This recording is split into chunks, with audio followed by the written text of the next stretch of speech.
Morning, everyone. Michael. Oregon, yeah, right, Saturday.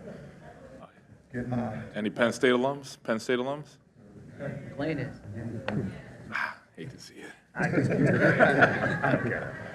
Michael, how big an impact did Braden have on that game in field position? Oh, it was outstanding. Braden did an unbelievable job. I know everyone kind of see 5 of 6 punts inside the 20. You saw the one that got down at the 1 with Sydney, then the one down at the 4 by Keeley. He did an unbelievable job, and Braden's been doing a really good job. I know it's kind of, you look at everything like, oh, he's just kind of a quiet year, but he's been doing an amazing job for us when it comes to putting the ball in a place where we could cover, putting the ball where we could down the ball and help the team any way we can. And one of those games that turned into a field position game, and it kind of sparked a little bit with that defense with the 3-and-out right there. Then the punt and the offense obviously scored on a short field, so it was fantastic out of Braden. To kind of give a little spark off the special teams. Nick really talked up Braden's ability to actually field those punts. How was that taught? Yeah, a lot of it just comes with natural feel. These punters are getting really good, hitting different type of balls, different flights and everything of that nature. But having Covey, Coop, and it's really another testament to Braden because when we get our punts in, he's able to hit some of these weird balls from around the league, and they're just getting more acclimated to it. And it kind of just hones everybody in that we got to be on our P's and Q's when it comes to fielding the ball. I know the stat book may not seem like it's a huge return, but I know Coach Sirianni was talking about how many yards was possibly saved. When the field's slick like that and the ball could roll from 10 to 15 yards and put you in a bad spot, Britton coming up to, make some plays. I know there was one on the sideline where he got 4 yards, but he turned into a net at 39. So you're feeling really good about that. Then the one that kind of dove on him at the last 42 yards, but he caught it. You never know what's going to happen. That ball could roll 15 extra yards, and now you're inside the 10. He gets a 10-yard return, turns that to a net of 32. So I think Covey doing an outstanding job. Same with Coop when he has been in there of just fielding the ball and saving us some yards. How do you end up feeling about the entire body of work from that day? It was a strange day for you guys. There's some real bad early and then some real good. Yeah, I think that encompasses special teams in a whole. I'm not very pleased with, you get 3 straight penalties on punt, regardless if you agree with the call or not. Especially, the one that Keeley hit the guy, yeah, okay, that's definitely a penalty, and we can't have that happen whatsoever because that would have been 6 for 6 for Braden inside the 20 right there. But I think it's also a testament to the guys to kind of put those bad plays behind them and excel in crucial moments. Keeley came back and had a forced fumble on a 51-yard pump for 4 yards, and we almost got that one. Then Rick being able to come back, protect, things of that nature. So, again, it's almost like a roller coaster. We don't want those roller coasters. We like to keep the ascent, but that's just life in general. Sometimes bad things happen. How do you respond to it? And I thought the guys responded very well to it and kind of brought some energy back into the team. Unfortunately, you guys watch every plus 50 punt from the NFL and college every week. What do you gain from that? Yeah, a lot of it's technique-wise, seeing from around the league, different. And it's a lot of coaching stuff for our gunners, for our interior, for our returners, especially like putting them in that situations. I do a lot of it on Saturday of just kind of showing what I see from around the league. And, these guys love seeing their peers, what's happening around the league and everything. So it gets them more honed in, get them really, locked into what can happen, what we want, what we don't want, things of that nature. So one, you're just learning football, which, is great. As in this profession, you just get to watch football, which is awesome.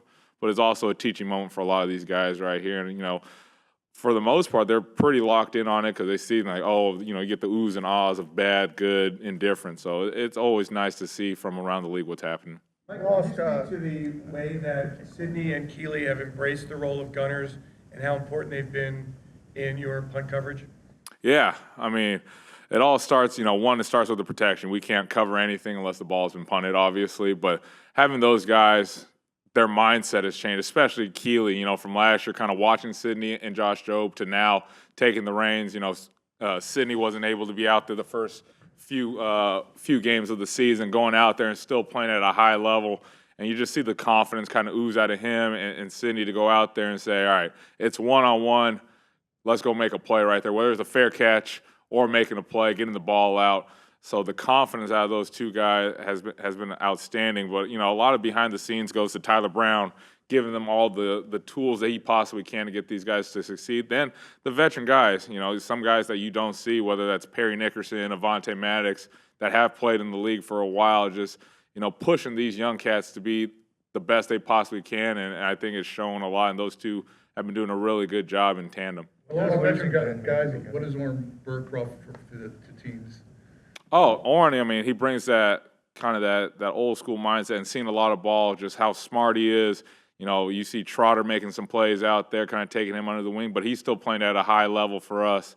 And having a guy like that, you can move in multiple different spots without, feeling anxious or worried about that. So Orrin brings that older veteran knowledge, seeing a lot of ball, playing in some big games, and, bouncing ideas off him, Zach, they sitting there, Nakobe, just to see, for these young guys, what we expect on special teams and what you can expect on special teams. A core guy in Ben Van Sumeren, unfortunately. When that happens, he's played so much for you, he's on so many units, how do you replace a guy like that? Yeah, it's hard to replace a guy of Ben, one of his tenacity, physicality, and his athleticism. You always feel bad for a guy that you lose, due to injury, and, you kind of take a step back from both as a coaching perspective and a player perspective that it could go away just like that. But in terms of replacing it, I think that's the beauty of special teams. You got to not just coach the guys that may be up on game day, but everybody else to get them ready. And I thought two guys did an unbelievable job on short notice. One, Paris Campbell, I know he played a lot of offense, but he was out there on special teams.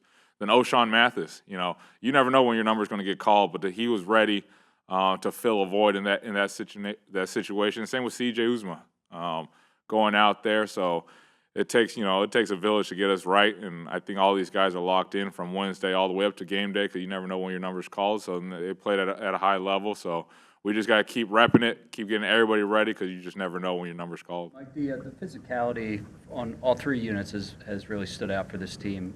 What perspective can you give on what sort of goes into the team adapting that collective mindset? Yeah, I think it all starts with Coach Sirianni, what he preaches, everything about physicality, being here. Then it goes into the practice field. You see on Wednesdays, we have that tackle circuit. We have our punt drills. We have pads on, so it's all the physicality. It has to become second nature for us because I think a lot of the times for football, the essence of football gets lost. It's a physical sport. You got to be able to have pads. You got to be able to hit. You got to be able to tackle to be good at it. So I think our Wednesday practices, the intensity is fantastic. It's not just from Coach Sirianni, but all the coaches. It takes all of us to get these drills ready and bring the energy for them because I think for us, from a coaching standpoint or from myself standpoint, you're only going to get the energy out of the players if you bring the energy. So if you guys want to see 6 minutes of a coach get beat up during the tackle circuit, I'll put the pad on and see if I can give them the best look they possibly can. But the players bring it, and it shows on Sunday, Monday, Thursday, whenever we play. So I think it's really cool, the trickle-down effect from Wednesday when we start all the way up to Sunday on game day. To see. Spoken to you, but it's also been a couple weeks since the Commanders game and Jake Elliott's game. What did you see from him behind the scenes that allowed him to kind of rebound over these last couple weeks and get back on track?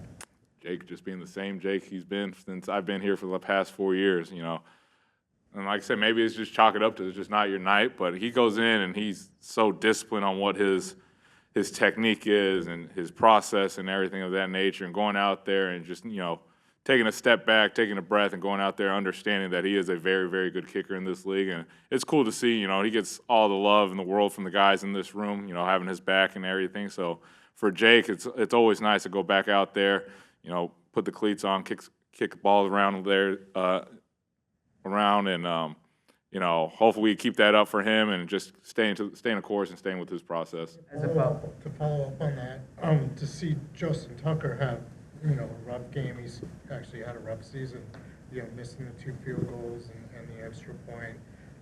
A, does that give you an appreciation of how Jake has been able to recover? And B, what does it say about kicking in December outside in the cold and all that? Yeah, you always want to respect and appreciate everyone.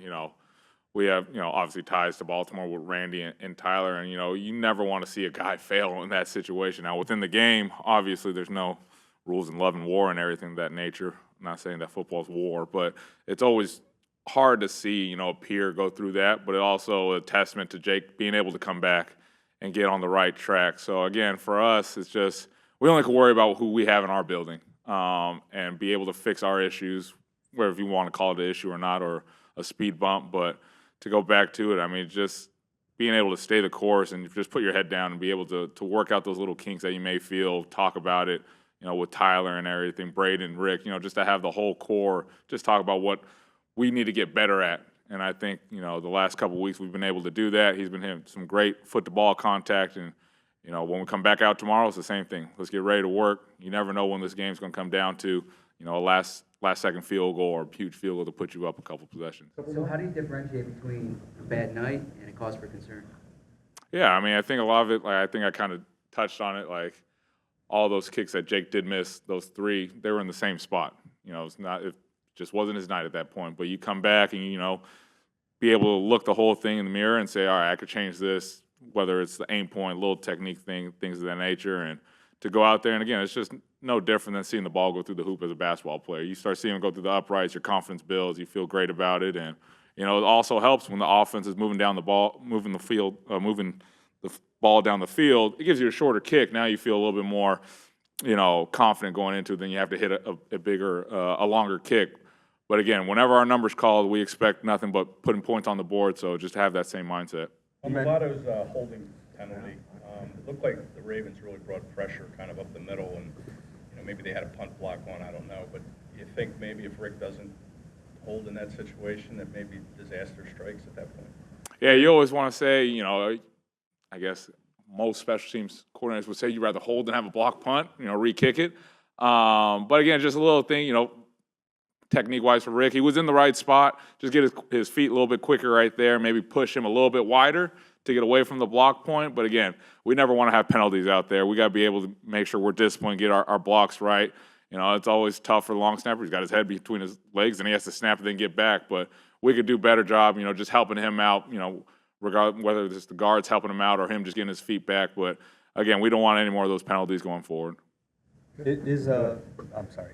When you mentioned Braden, kind of kicking those weird punts, is that scouted week to week, opponent to opponent?